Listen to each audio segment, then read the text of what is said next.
ఇప్పుడు స్థానిక సంస్థలు వస్తున్నాయి సార్, మన ముందే ఉన్నాయి. రేపు ఎల్లుండి అని ప్రకటించబోతున్నారు.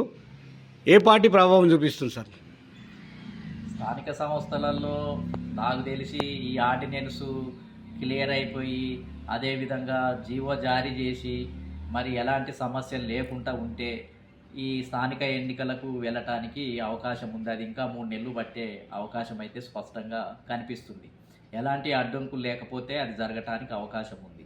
కానీ నేను అనుకునేది ఏంటిది అని అంటే, స్థానిక సంస్థల ఎన్నికలు వాటిల్లో గెలిచినంత మాత్రాన అసెంబ్లీ ఎన్నికలలో ఆ పార్టీనే గెలుస్తుంది అనే దానికి ఆస్కారం లేదు. స్థానిక సంస్థలు అనేది అక్కడ ఉన్నటువంటి వ్యక్తుల ప్రభావము, అక్కడ స్థానికంగా కొన్ని వర్గాలు బలంగా ఉంటాయి.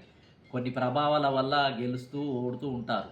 కాబట్టి అవి కూడా కొంత క్రైటీరియా అయినప్పటికీ మళ్ళీ అసెంబ్లీ ఎన్నికలకు వచ్చేటప్పటికి వాతావరణం మారిపోతుంది. అసెంబ్లీనే, స్థానిక ఎన్నికలు స్థానిక ఎన్నికలే. కాకపోతే ఏంటంటే ఈ రిజర్వేషన్లు 42% అమలు చేయకపోతే కాంగ్రెస్ పార్టీ మీద ఉన్న వ్యతిరేకత కంటే ఇంకెక్కువ వ్యతిరేకత వచ్చే అవకాశం ఉంది. ఎందుకంటే ఇప్పటికే వ్యతిరేకత ఉంది. 42% లేకుండానే మళ్ళీ పోయిందనుకో, అప్పుడు వ్యతిరేకత ఉండే అవకాశం ఉంది. బీఆర్ఎస్ కూడా అక్కడక్కడ కొన్ని స్థానాలలో గెలుపొందే అవకాశం కూడా ఉంది. ఎందుకంటే స్థానిక సంస్థలలో బీఆర్ఎస్ కూడా బలంగానే ఉంది కొన్ని చోట్లల్లో.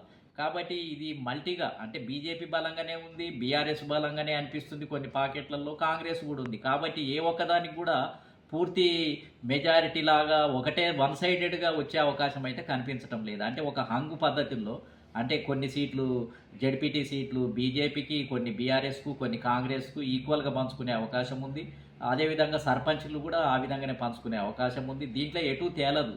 కానీ అసెంబ్లీ ఎన్నికల నాటికి ఏంటిది అంటే పోలరైజేషన్ క్లియర్గా కనిపించడానికి అవకాశం ఉంది. ఇది చాప కింద నీరులాగా కొన్ని పార్టీలు మరి బలంగా ఉన్నట్టు కనిపించకపోయినా కాంగ్రెస్ పార్టీ మీద ఉన్న వ్యతిరేకతతోటి మరి ఏమన్నా ఓటు బ్యాంకు బీఆర్ఎస్ బీజేపీకి మారే అవకాశం కూడా లేకపోలేదు.